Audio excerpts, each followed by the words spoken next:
أنت الرحمن يا الله، أنت الرحيم يا الله، أنت السلام يا الله، أنت العزيز يا الله، أنت القدوس يا الله، أنت الجبار يا الله. ولله الأسماء الحسنى فادعوه بها. نحمده ونصلي على رسوله الكريم، أما بعد، فأعوذ بالله من الشيطان الرجيم. بسم الله الرحمن الرحيم. رب اشرح لي صدري ويسر لي أمري واحلل عقدة من لساني يفقهوا قولي. ناظرین، پروگرام اللہ کے خوبصورت نام کے ساتھ آپ کی خدمت میں حاضر ہیں. آج ہم انشاءاللہ اللہ سبحانہ و تعالیٰ کے نام الملیک پر بات کریں گے. الملیک، مالک حقیقی، بادشاہ. اللہ سبحانہ و تعالیٰ اپنی تمام مخلوق کا مالک ہے اور سب پر بادشاہ ہے. سب کا حاکم وہی ہے، اور اس کی حاکمیت میں اور اس کی بادشاہت میں کوئی بھی ذرے برابر کا حصہ دار نہیں. اللہ سبحانہ و تعالیٰ کے لیے صفت المالک بھی استعمال ہوتی ہے، مالک الملک، ملک بھی استعمال ہوتی ہے، اور الملیک بھی. مالک کا معنی ہوتا ہے وہ جو کسی چیز کی ملکیت رکھتا ہو. اللہ سبحانہ و تعالیٰ ہر چیز کا مالک ہے. ملک وہ جو کسی چیز پر حاکمیت رکھتا ہو، بادشاہ ہو اور ملکیت بھی ہو اس کی. اور ملیک مبالغے کا صیغہ ہے کہ وہ جس کی حاکمیت اور جس کی بادشاہت لازوال ہے اور ہر چیز پر ثابت ہے، اور کوئی اور اس میں اس کا حصے دار نہیں، اس کا شریک نہیں. قرآن مجید میں سورۃ القمر میں آتا ہے کہ ان المتقین فی جنات ونہر، کہ بے شک متقی لوگ باغوں اور نہروں میں ہوں گے. فی مقعد صدق عند ملیک مقتدر، سچائی کی مجلس میں عظیم بادشاہ کے پاس جو بے حد قدرت رکھنے والا ہے.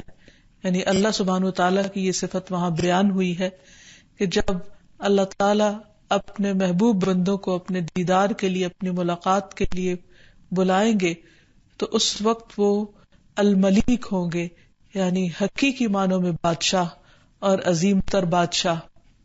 تو آئیے دیکھتے ہیں کہ اللہ تعالیٰ کی اس صفت کے بارے میں قرآن و سنت سے ہمیں کیا رہنمائی ملتی ہے. سب سے پہلی چیز تو یہ کہ اللہ سبحانہ و تعالیٰ ہر چیز کی ملکیت رکھتے ہیں. زمین و آسمان میں کوئی بھی جو چیز ہے، خواہ ایک ذرہ ہی کیوں نہیں، یا بڑے سے بڑا کوئی آبجیکٹ، ہر چیز کا اصل اور حقیقی مالک صرف وہ ایک اللہ رب العزت ہے. قرآن مجید میں آتا ہے الم تعلم ان اللہ لہ ملک السماوات والارض وما لکم من دون اللہ من ولی ولا نصیر. کیا تم نہیں جانتے، کیا تم نے دیکھا نہیں کہ اللہ ہی ہے جس کے لیے آسمانوں اور زمین کی بادشاہی ہے. یعنی اصل مالک وہی ہے ان کا، اور اللہ کے سوا تمہارا نہ کوئی دوست ہے اور نہ کوئی مددگار. زمین و آسمان میں کیا کچھ ہے، یہ تمام ستارے، سیارے، پہاڑ، دریا، جو کچھ بھی ہماری نگاہیں دیکھتی، کسی بھی چیز پر نگاہ ڈال کر دیکھیے تو ان سب چیزوں کا بنانے والا اللہ ہے. اور جس نے ان کو بنایا، پہلی بار تخلیق کیا، وہی حقیقت میں ان سب چیزوں کا مالک ہے، کوئی اور نہیں. وہ چیزیں بھی جو ہمیں نظر آتی ہیں اور وہ چیزیں بھی جو ہماری آنکھ دیکھتی نہیں ہے، وہ چیزیں جن سے ہم براہ راست فائدہ اٹھا رہے ہیں، اور وہ تمام چیزیں جن سے ہم انڈائریکٹلی فائدہ اٹھا رہے ہیں، جن سے فائدہ اٹھانے کا ہمیں خود بھی علم نہیں، وہ سب بھی اللہ سبحانہ وتعالیٰ کی ملکیت ہے. وہ دنیا کا مالک بھی ہے، وہ آخرت کا مالک بھی ہے، وہ اکیلا اور حقیقی مالک ہے. اور وہی جس کو چاہتا ہے آزمائش کے طور پر، وقتی طور پر حاکمیت یا بادشاہت دنیا میں دے دیتا ہے اور جس سے چاہتا ہے وہ چھین لیتا ہے، کیونکہ اصل مالک تو وہ خود ہے. اس کی بادشاہت کسی اور کے اوپر ڈپینڈ نہیں کرتی، اس کی ملکیت کسی اور کی دی ہوئی نہیں، لیکن دوسرے انسانوں کے پاس، دوسری مخلوق کے پاس جو کچھ ہے وہ دراصل اس کا دیا ہوا ہے.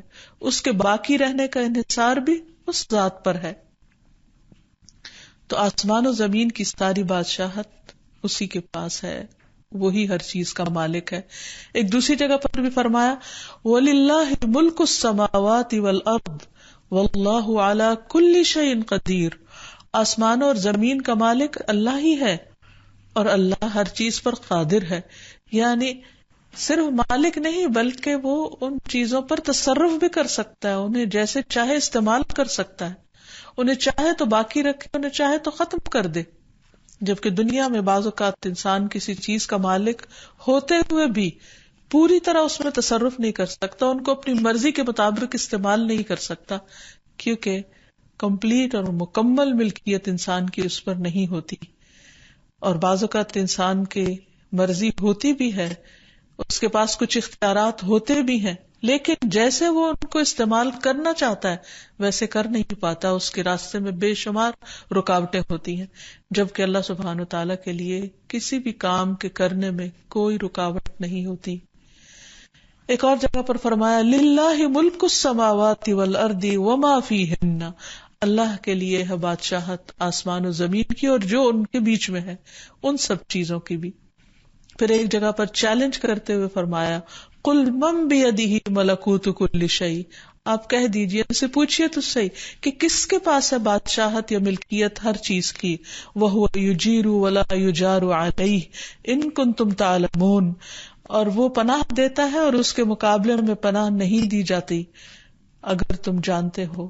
تو وہ ضرور کہیں گے کہ اللہ کے لیے، یعنی اصل ملکیت اسی کی ہے. کہو پھر تم کہاں سے پھر آئے جاتے ہو، کہاں سے تم پر جادو کیا جاتا ہے، کون تمہیں مسحور کر دیتا ہے، کون تمہاری عقل کو پھیر دیتا ہے. اور ایک جگہ پر فرمایا فسبحان الذی بیدہ ملکوت کل شیء والیہ ترجعون. پاک ہے وہ ذات جس کے ہاتھ میں ہر چیز کی حکومت ہے، ہر چیز کی بادشاہت ہے، ہر چیز کی ملکیت ہے، اور اسی کی طرف تم سب لوٹائے جاؤ گے. یعنی تم سب اس کے مملوک ہو، غلام ہو، بندے ہو، اور وقتی طور پر کچھ چیزیں دیے گئے ہو، حقیقی معنوں میں کسی چیز کے مالک نہیں ہو. کیونکہ زمین و آسمان کے جتنے بھی خزانے ہیں وہ سارے کے سارے دراصل اللہ کے ہیں. اور ان خزانوں میں سے اگر انسان کو کچھ بھی ملا ہے تو وہ بہت تھوڑا سا ملا ہے اور بہت تھوڑے وقت کے لیے ملا ہے، اور اس پر بھی انسان اس وقت تک تصرف نہیں کر سکتا جب تک کہ اللہ کا اذن نہ ہو. تو حقیقی بادشاہ کون ہوا پھر؟ صرف اللہ. اللہ تعالیٰ فرماتے ہیں وَإِن مِّن شَيْءٍ إِلَّا عِندَنَا خَزَائِنُهُ وَمَا نُنَزِّلُهُ إِلَّا بِقَدْرٍ مَّعْلُومٍ. کوئی بھی چیز ایسی نہیں کہ جس کے خزانے ہمارے پاس نہ ہو، لیکن ہم ان کو ایک مقرر اندازے کے مطابق اتارتے ہیں. جب جس چیز کی ضرورت پیش آتی ہے اس کے مطابق ہم دنیا والوں کو اس میں سے دیتے ہیں. پھر اسی طرح یہ ہے کہ انسان کو ملنے والے جو خزانے ہیں یا جو نعمتیں ہیں ان کی اقسام بھی مختلف ہیں. کہیں مال و دولت کی صورت میں خزانے ہیں، اور تو کہیں عقل، سمع، بصر کی صورت میں انسان کو خزانے دیے گئے ہیں کہ جو مسلسل انسان استعمال کرتا ہے ساری زندگی. اور کہیں انسان کو بولنے کی قوت یا اور مختلف چیزوں کی شکل میں، کسی زمین یا پراپرٹی کی شکل میں کسی چیز کی ملکیت عطا کی گئی ہے. تو اللہ تعالیٰ فرماتے ہیں قُلْ مَن يَرْزُقُكُم مِّنَ السَّمَاءِ وَالْأَرْضِ أَمَّن يَمْلِكُ السَّمْعَ وَالْأَبْصَارَ وَمَن يُخْرِجُ الْحَيَّ مِنَ الْمَيِّتِ وَيُخْرِجُ الْمَيِّتَ مِنَ الْحَيِّ وَمَن يُدَبِّرُ الْأَمْرَ فَسَيَقُولُونَ اللَّهُ فَقُلْ أَفَلَا تَتَّقُونَ. آپ ان سے پوچھئے آسمان و زمین سے تمہیں رزق کون دیتا ہے؟ یہ سب کچھ جو تمہارے پاس آج ہے یہ کہاں سے آیا؟ مثلاً انسان اپنے پاس ہونے والی کسی بھی چیز کے اوپر غور کرے. فار ایگزامپل اگر انسان ایک بہت بڑی پراپرٹی کا مالک ہے تو سوچے آج سے 100 سال پہلے اس کا مالک کون تھا اور وہ اس وقت کہاں ہے. شاید اس کا نام بھی معلوم نہ ہو، اور وہ زمین کے کس حصے میں دفن ہے وہ بھی کسی کو پتہ نہ ہو۔ اگر آج انسان کے پاس سونے کا ایک ڈھیر ہے تو انسان سوچے کہ اس سے پہلے یہ ڈھیر کس کے پاس تھا، اور جب انسان مر جائے گا، چلا جائے گا اس دنیا سے، تو یہ ڈھیر کس کے پاس چلا جائے گا؟ کیا انسان کے لیے یہ بات عبرت کے لائق نہیں کہ یہ ملکیت مسلسل تبدیل ہوتی چلی جا رہی ہے؟ انسان کی وفات کے ساتھ پراپرٹی کے سارے کاغذات بےمانی ہو کر رہ جاتے ہیں اس انسان کے لیے۔ وہ اگر قبر میں لے کر بھی دفن ہو تو اس کو وہ کاغذ کچھ بھی فائدہ نہیں دیتے، نہ اسے اللہ کے عذاب سے بچا سکتے ہیں اور نہ ہی اس کے کسی فائدے میں ہو سکتے۔ تو حقیقی مالک تو پھر اللہ ہی ہے۔ وَلِلَّهِ مِيرَاثُ السَّمَاوَاتِ وَالْأَرْضِ، اللہ ہی کے لیے آسمان و زمین کی میراث۔ پھر اسی طرح فرمایا تمہاری سماعت اور ابصار کا مالک کون ہے؟ یعنی تمہیں آنکھ، کان، ناک، یہ سب کچھ کس نے عطا کیا ہے؟ حقیقت یہ ہے کہ انسان ان چیزوں کو بے دریغ خرچ کرتا چلا جا رہا ہے۔ اب دیکھیے کہ ایک ایوریج آنکھ دن میں کتنے گھنٹے دیکھتی ہے اور کتنی بے شمار چیزیں دیکھتی ہے اور کتنے لاکھوں رنگ دیکھتی ہے۔ کیا یہ خزانہ نہیں جو انسان استعمال کیے چلے جا رہا ہے؟ لیکن اس کا اصل سورس کون ہے؟ اس کا اصل مالک کون ہے؟ اور جب تک وہ دیے رکھے انسان استعمال کر سکتا ہے، اور جب وہ چاہے لے لے۔ اور پھر آپ دیکھیے کہ ہم بہت سی نعمتیں ایسی ہیں کہ جن کو خرچ کرتے ہی چلے جاتے ہیں لیکن ان میں کوئی کمی نہیں آتی۔ کبھی ہم نے سوچا کہ ہماری آنکھوں میں جو روشنی ہے یہ ہر وقت کہاں سے آ رہی ہے؟ کون ہے یہ دینے والا؟ کیا ہم نے کبھی سوچا زبان جو بول رہی ہے، الفاظ منہ سے جو نکلتے چلے آ رہے ہیں، یہ کون اس کو طاقت دے رہا ہے اور کون پیچھے سے یہ سب کچھ ہمارے لیے کر رہا ہے؟ حقیقت یہ ہے کہ ہم اس رب کے شکر گزار نہیں ہوتے جس نے یہ سب کچھ ہمیں عطا کیا ہے، اور کبھی نہیں سوچتے کہ ان کا اصل مالک اللہ ہے، لہذا جو اصل مالک ہے اس کی مرضی کے مطابق اس کو استعمال کریں، اس کو راضی کرنے کے لیے، اس کو خوش کرنے کے لیے۔ پھر اسی طرح حقیقت میں ہماری زندگی کا مالک بھی وہی ہے۔ زندگی اور موت سراسر اس کے ہاتھ میں ہے۔ کوئی انسان اپنی مرضی سے خود کو نہ زندہ رکھ سکتا ہے اور نہ موت کے منہ سے بچا سکتا ہے۔ فرمایا قُلْ يَا أَيُّهَا النَّاسُ إِنِّي رَسُولُ اللَّهِ إِلَيْكُمْ جَمِيعًا الَّذِي لَهُ مُلْكُ السَّمَاوَاتِ وَالْأَرْضِ لَا إِلَٰهَ إِلَّا هُوَ يُحْيِي وَيُمِيتُ۔ آپ کہہ دیجئے لوگو میں تم سب کی طرف اللہ کا رسول ہوں، جو آسمانوں اور زمین کی سلطنت کا مالک ہے، اس کے سوا کوئی الہ نہیں، وہی زندہ کرتا ہے، وہی موت دیتا ہے، جو آسمان و زمین کا مالک ہے۔ کسی انسان کے پاس زندگی نہیں، مہنگی سے مہنگی مشینیں اور بڑے سے بڑے ماہر ڈاکٹر بھی انسان کو موت کے منہ سے بچا نہیں سکتے جب اللہ سبحانہ وتعالی انسان کی زندگی ختم کر دے۔ اصل مالک وہی ہے اور اسی کی طرف سب کو پلٹ کر جانا ہے۔ اور پھر اسی طرح کوئی کسی کی زندگی لے نہیں سکتا جب تک اللہ نہ چاہے۔ فرمایا وَمَا كَانَ لِنَفْسٍ أَن تَمُوتَ إِلَّا بِإِذْنِ اللَّهِ، کوئی شخص اللہ کے اذن کے بغیر کبھی نہیں مر سکتا۔ بعض اوقات لوگ خودکشی کی کوششیں بھی کر چکتے ہیں تو ان میں کامیاب نہیں ہوتے، اور بعض اوقات کامیاب ہو جاتی ہیں جب اللہ کا اذن ہوتا ہے۔ تو انسان کو اللہ کا بندہ بن کے رہنا چاہیے، کیونکہ ہم سب اس کے بندے ہیں، اس کے غلام ہیں، اس کے مملوک ہیں۔ اور نبی صلی اللہ علیہ وسلم نے بھی فرمایا کہ بلا شبہ تم سب مملوک ہو، سب غلام ہو، سب بندے ہو، اور رب اللہ عز و جل ہی ہے، اصل مالک وہی ہے۔ حقیقت میں انسان کو ملنے والی جو بھی چیزیں ہیں، اس کے جسمانی نعمتوں کے علاوہ، یا جو کھانے پینے کی چیزیں ہیں، یا جو آسمان سے اس نے اتارا ہے، حتیٰ کہ اس کی اولاد بھی دراصل اس کا مالک بھی اصل میں اللہ ہی ہے۔ ہمیں جو وقتی طور پر وہ دی گئی ہے وہ ایک امانت کے طور پر ہے، ایک امتحان کے طور پر ہے کہ اسے پا کر ہم کرتے کیا ہیں، ان کو کس راستے پر لگاتے ہیں اور انہیں اپنے رب کا فرما بردار بناتے ہیں یا نافرمان۔ اللہ تعالیٰ فرماتے ہیں خلقکم من نفس واحدۃ ثم جعل منها زوجها وانزل لكم من الانعام ثمانية ازواج يخلقكم في بطون امهاتكم خلقا من بعد خلق في ظلمات ثلاث ذلكم الله ربكم له الملك لا الہ الا ھو فانا تصرفون. اس نے تمہیں ایک جان سے پیدا کیا، پھر اس سے اس کا جوڑا بنایا، اور تمہارے لیے چوپاؤں میں سے 8 قسمیں نر اور مادہ اتاری. وہ تمہیں تمہاری ماؤں کے پیٹوں میں 3 اندھیروں میں ایک پیدائش کے بعد دوسری پیدائش میں پیدا کرتا ہے. یہی اللہ تمہارا رب ہے، اسی کی بادشاہت ہے، اسی کی ملکیت ہے، اس کے سوا کوئی معبود نہیں. پھر تم کس طرح پھیرے جاتے ہو؟ یعنی تمہیں جو اللہ تعالیٰ نے پیدا کیا اور تمہاری ماں کے پیٹ میں پیدا کیا، بظاہر یوں لگتا کہ ماں یا باپ اس کے مالک ہے، لیکن وہاں بھی حقیقت میں اللہ ہی مالک ہے. فرمایا للہ ملک السماوات والارض یخلق ما یشاء یہب لمن یشاء اناثا ویہب لمن یشاء الذکور. آسمانوں اور زمین کی بادشاہت اللہ کی ہے، وہ جس کے لیے چاہتا ہے لڑکے پیدا کرتا ہے اور جس کے لیے چاہتا ہے اسے لڑکیاں عطا کرتا ہے. وہ جو چاہے پیدا کرتا ہے، جسے چاہے لڑکیاں عطا کرتا ہے اور جسے چاہے لڑکے عطا کرتا ہے. تو اصل مالک تو وہ ہے، انسان نہیں، کیونکہ یہ وقتی طور پر انسان کے پاس ہے سب کچھ، حقیقت میں اسی کا ہے. اور انسان ان کے اندر تصرف بھی اسی طرح کرے کہ یہ اللہ کی دین ہے، اللہ کی امانت ہے، اللہ ہی اصل مالک ہے، یعنی ان کو اپنا غلام بنانے کی کوشش نہ کرے.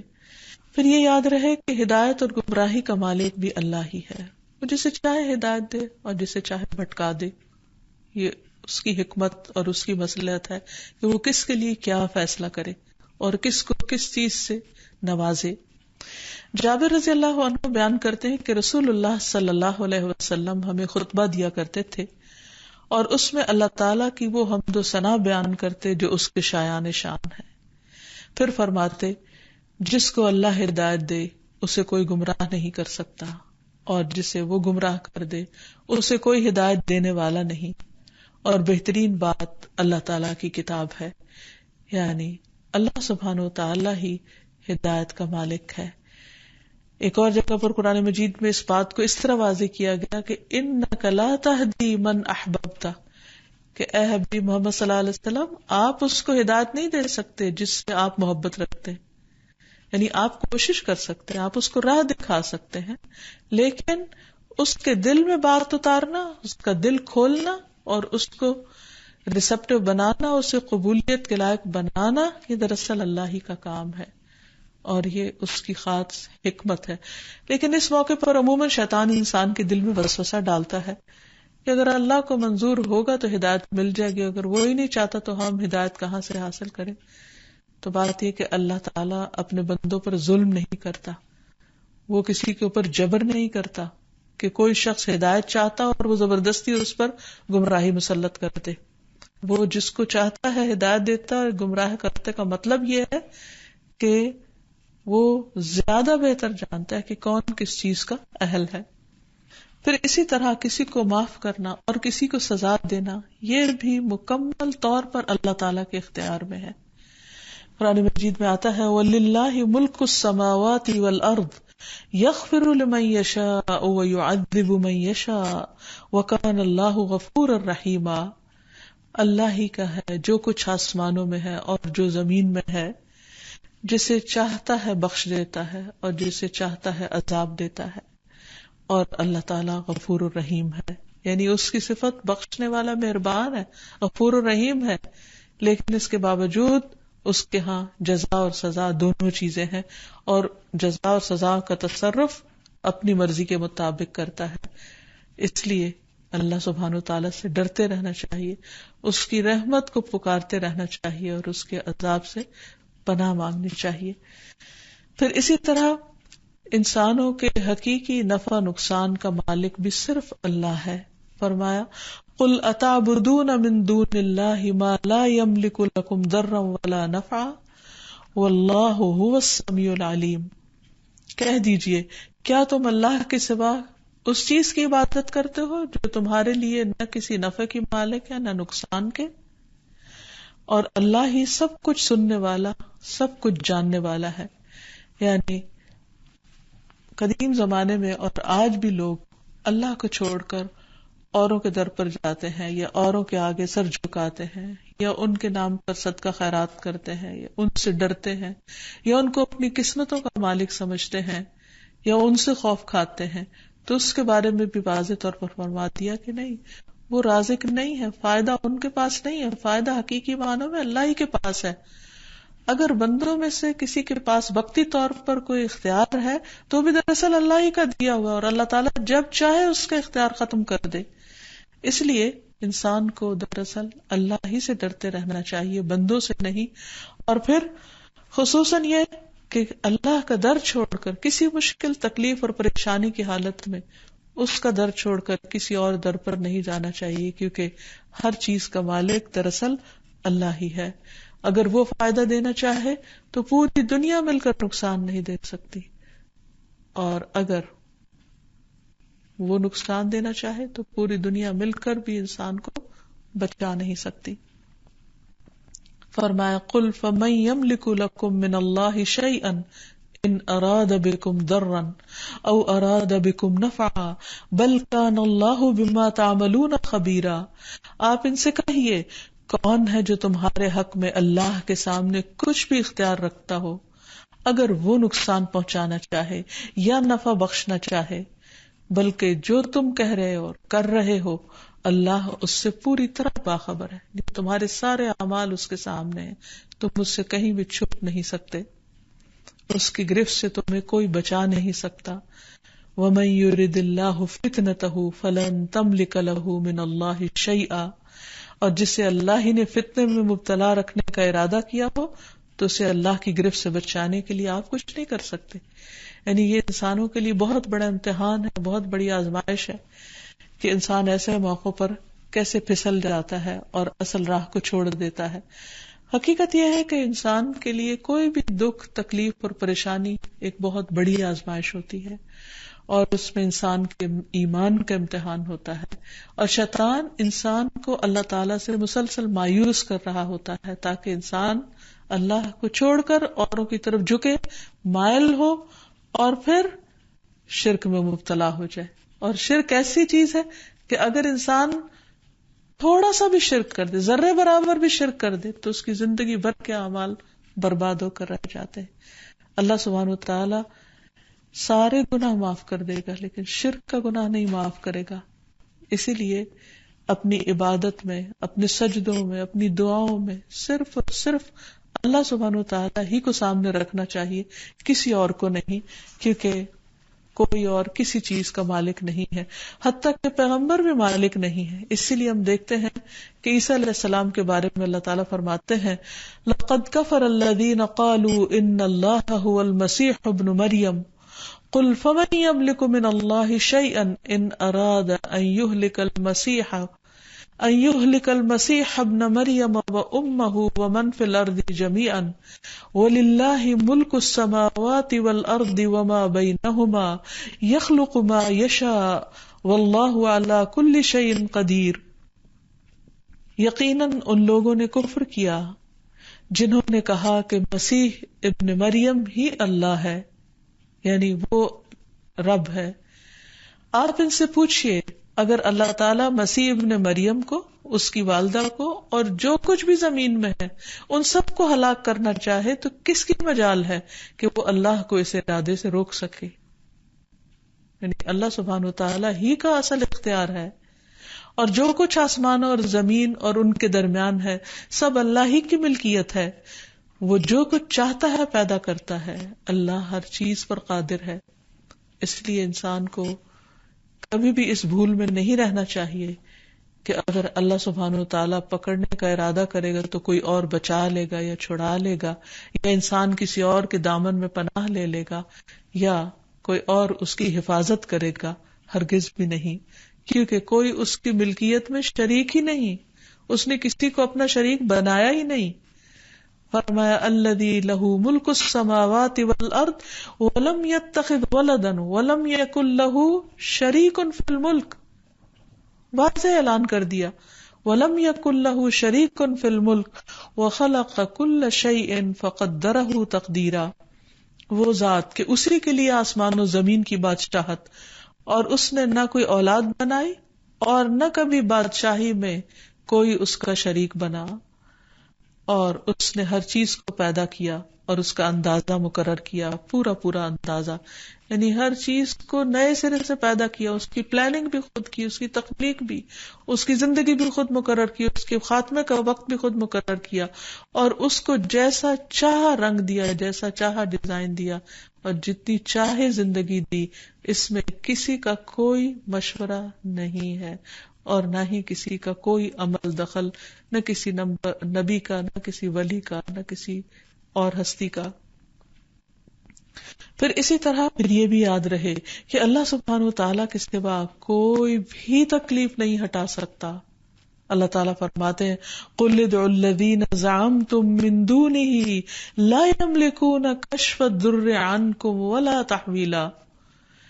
سورۃ الاسراء کی اس آیت کا مطلب یہ ہے کہ آپ ان سے کہیے، ان کو پکار دیکھو جنہیں تم اللہ کے سوا معبود سمجھتے ہو، یعنی ان سے مدد مانگ دیکھو، وہ تم سے تکلیف کو نہ ہٹا سکتے ہیں نہ بدل سکتے ہیں، پھیر بھی نہیں سکتے، نہ دور کر سکتے ہیں، کسی طرح بھی کام نہیں آ سکتے، کیونکہ اصل اختیار تو اللہ کے پاس ہے، کسی اور کے پاس ہے ہی نہیں۔ یہ انسان کی سب سے بڑی بھول ہے کہ اصل رب کو چھوڑ کر، اللہ کو چھوڑ کر، اصل مالک کو چھوڑ کر وہ دوسروں کے در پر اپنی ناک رگڑے۔ اس سے بڑی ذلت بھی کوئی نہیں اور اس سے بڑی بھول بھی کوئی نہیں۔ پھر اسی طرح اور تو اور اس کائنات میں اللہ سبحانہ وتعالیٰ نے تمام مخلوقات میں جس ہستی کو سب سے بڑا مقام دیا، آنر دیا، یعنی نبی صلی اللہ علیہ وسلم کو، ان کے بارے میں بھی اللہ تعالیٰ نے یہ بتایا کہ وہ بھی کسی چیز کے مالک نہیں ہے۔ ابو ہریرہ رضی اللہ عنہ سے مروی ہے کہ نبی صلی اللہ علیہ وسلم نے بنو عبد المطلب سے فرمایا، اپنے خاندان سے، اپنے رشتہ داروں سے، کہ اے بنو عبد المطلب، تم اپنی جانوں کو اللہ عز و جل سے خرید کر جہنم سے آزاد کرا لو۔ اے بنی ہاشم، تم اپنی جانوں کو اللہ سے خرید لو۔ میں تم لوگوں کے لیے اللہ کی بارگاہ میں کسی چیز کا اختیار نہیں رکھتا۔ اے ام زبیر، اللہ کے نبی کی پھپھی، اور اے فاطمہ بنت محمد صلی اللہ علیہ وسلم، تم سب اپنی جانوں کو اللہ سے خرید لو، یعنی اپنی جانوں کو اعمال کے بدلے چھڑاؤ، کیونکہ میں اللہ کی طرف سے تمہارے لیے کسی چیز کا اختیار نہیں رکھتا۔ البتہ تم دونوں جو چاہو مجھ سے میرے مال میں سے مانگ سکتی ہو، یعنی دنیا میں اللہ تعالیٰ نے جس چیز کا مجھے مالک بنایا ہے، مال و دولت میں سے، اس میں سے جو چاہتی ہو مجھ سے لے لو، وہ میں دے سکتا ہوں، لیکن اللہ کے ہاتھ نہیں چھڑاؤں گا، تم اپنے لیے خود کچھ کر لو، کیونکہ حقیقی بادشاہ تو دراصل اللہ ہی ہے۔ فتعال اللہ الملک الحق، بہت بلند ہے اللہ جو حقیقی بادشاہ ہے، جو بادشاہوں کا بادشاہ ہے۔ اور قرآن مجید میں واضح طور پر فرما دیا گیا قل اللہم مالک الملک تؤتی الملک من تشاء وتنزع الملک ممن تشاء وتعز من تشاء وتذل من تشاء بیدک الخیر انک علی کل شیء قدیر۔ کہہ دیجئے اے اللہ بادشاہی کے مالک، یعنی جو حقیقی مالک ہے، تو جسے چاہتا ہے بادشاہی دیتا ہے، اور جس سے چاہتا ہے بادشاہی چھین لیتا ہے، جسے چاہتا ہے عزت دیتا ہے، جسے چاہتا ہے ذلیل کر دیتا ہے۔ تیرے ہی ہاتھ میں ہر بھلائی ہے، بے شک تو ہر چیز پر پوری طرح قادر ہے، یعنی اصل اختیار، ملکیت، کنٹرول صرف تیرے پاس ہے۔ پھر اللہ سبحانہ وتعالیٰ ایسا بادشاہ ہے، ایسا مالک ہے کہ اسے اپنی مخلوق کی ایک ایک حرکت کی بھی خبر ہے۔ ایک پتا بھی اگر گرتا ہے تو اس کو پتہ چل جاتا ہے۔ کوئی کسی پر ظلم کرتا ہے تو اس کے علم میں ہوتا ہے، کوئی بھوکا ہے تو اس کو پتہ ہے، کسی نے بہت سارے خزانے جمع کر لیے تو اس کے علم میں، اس سے چھپی ہوئی کوئی بھی چیز نہیں۔ اور پھر یہ بھی یاد رہے کہ وہ صرف دنیا کا مالک نہیں، وہ آخرت کا بھی مالک ہے، وہ اس عظیم دن کا بھی مالک ہے، مالک یوم الدین۔ دوسری جگہ پر فرمایا وَلَهُ الْمُلْكُ يَوْمَ يُنفَخُ فِي الصُّورِ عَالِمُ الْغَيْبِ وَالشَّهَادَةِ وَهُوَ الْحَكِيمُ الْخَبِيرُ۔ وہی ہے جس نے آسمانوں اور زمین کو حق کے ساتھ پیدا کیا، جس دن کہے گا کہ ہو جا تو وہ ہو جائے گی، اس کی بات سچی ہے، اسی کی بادشاہی ہوگی جس دن سور پھونکا جائے گا، غیب اور حاضر کو جاننے والا، وہی کمال حکمت والا اور پوری خبر رکھنے والا ہے۔ اس دن اللہ تعالیٰ پوچھے گا بندوں سے لمن الملک اليوم، آج بادشاہت کس کی ہے؟ تو کوئی دم بھی نہیں مار سکے گا، جواب دینے والا بھی نہیں ہوگا، اور خود ہی فرمائے گا للہ الواحد القہار، آج بادشاہت، حقیقی بادشاہت اللہ اکیلے کی ہے، جو اکیلا ہے، سب پر زبردست ہے، قہار ہے۔ سارے فیصلے اس دن کے اسی کے ہاتھ میں ہوں گے، اور اللہ تعالیٰ کے فیصلوں کو بدلنے کا کسی کے پاس اختیار نہ ہوگا۔ اللہ تعالیٰ فرماتے ہیں الملک یومئذ للہ یحکم بینہم، تمام بادشاہی اس دن اللہ کی ہوگی، وہ ان کے درمیان فیصلہ کرے گا۔ پھر وہ لوگ جو ایمان لائے، انہوں نے نیک عمل کیے، وہ نعمت کے باغوں میں ہوں گے، اور جنہوں نے کفر کیا اور ہماری آیات کو جھٹلایا تو ایسے لوگوں کے لیے رسوا کن عذاب ہوگا۔ اور پھر انسان اس حال میں اس حقیقی بادشاہ کے سامنے کھڑا ہوگا کہ کوئی بات نہ کر سکے گا۔ رب السماوات والارض وما بینہما الرحمن لا یملکون منہ خطابا، اس رب کی طرف سے جو آسمان و زمین اور ان کے درمیان کی ہر چیز کا رب ہے، بے حد رحم والا، وہ اس سے کوئی بات کرنے کی قدرت نہ رکھیں گے، یعنی کسی کے اندر یہ گٹس نہیں ہوں گے، جرت نہیں ہوگی کہ وہ جو دل میں آئے بول دے، بلکہ اس کے برعکس لوگ گھٹنوں کے بل اس کے سامنے گرے ہوئے ہوں گے۔ وَتَرَى كُلَّ أُمَّةٍ جَاثِيَةٍ، تم دیکھو گے کہ ہر امت گھٹنوں کے بل گری ہوئی ہے، سب جھکے ہوئے ہیں، اس دن چہرے بھی جھکے ہوئے ہوں گے۔ وَعَنَتِ الْوُجُوهُ لِلْحَيِّ الْقَيُّومِ وَقَدْ خَابَ مَنْ حَمَلَ ظُلْمًا، اور سب چہرے اس زندہ رہنے والے، قائم رہنے والے کے لیے جھک جائیں گے، اور یقیناً ناکام ہوا جس نے بڑے ظلم کا بوجھ اٹھایا۔ یعنی آج دنیا میں اگر کوئی کسی کا حق مار رہا ہے تو اسے خدا کا خوف کرنا چاہیے، کیونکہ کل اسے اللہ کے حضور پیش ہونا ہے، اور پھر وہاں تو اس کی زبان بند کر دی جائے گی اور اس کا سب کیا درا سامنے آ جائے گا۔ لوگوں کی نگاہیں بھی نیچے جھکی ہوئی ہوگی، اس قدر خوف ہوگا، اس قدر اللہ کی عظمت کا احساس ہوگا لوگوں کے اندر۔ اس ہولناکی سے بچے بھی بوڑھے ہو جائیں گے۔ یوم یجعل الولدان شیبا، وہ دن جو بچوں کو بوڑھا کر دے گا۔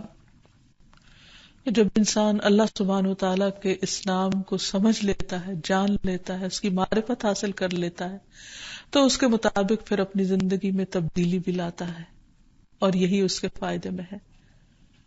تو اللہ تعالیٰ کی صفت الملیک کو جاننے کے بعد سب سے پہلی چیز جو انسان کے اندر آنی چاہیے وہ یہ کہ انسان اللہ تعالیٰ کی اس عظیم ملکیت کو محسوس کرے، اور خود اپنے آپ کو اللہ کا بندہ سمجھے، اپنے آپ کو اللہ کی عبودیت میں خود خوشی سے دے دے کہ یا رب، چونکہ مالک تو ہے ہر چیز کا اور میں تیرا بندہ ہوں، میں اس پر راضی ہوں کہ تیری عبادت کروں اور تیرے آگے جھک جاؤں، اور پھر اکیلے اسی کو ہی سب کچھ سمجھے اپنا۔ جب انسان اللہ سبحانہ وتعالیٰ کی اس صفت کو پہچان جاتا ہے، یعنی اس کے الملیک ہونے کو جان لیتا ہے، تو پھر لازمی طور پر اس کا اثر اس کی زندگی میں نظر آتا ہے۔ اور وہ اثر کس طرح کہ سب سے پہلے وہ اپنے آپ کو بندگی کے مقام پر رکھتا ہے، کیونکہ مالک تو ہے تو میں تیرا مملوک ہوں، میں تیرا بندہ ہوں، میں تیرا غلام ہوں۔ اور پھر اس کے اندر بندگی کی کیفیات آنے لگتی ہیں، اور بندگی کی کیفیات کیا ہے؟ انتہا درجے کی عجز و انکساری، اللہ کی خشیت، ہر چیز میں اللہ کی طرف رجوع کرنا، اللہ تعالیٰ سے سب سے زیادہ محبت کرنا، شدید محبت، اللہ تعالیٰ پر ہر معاملے میں توکل اور اعتماد کرنا، کیونکہ یہی بندگی کی خو ہے کہ انسان اپنے آپ کو بندہ سمجھے اور اپنی ہر امید اپنے رب سے ہی وابستہ کر لے۔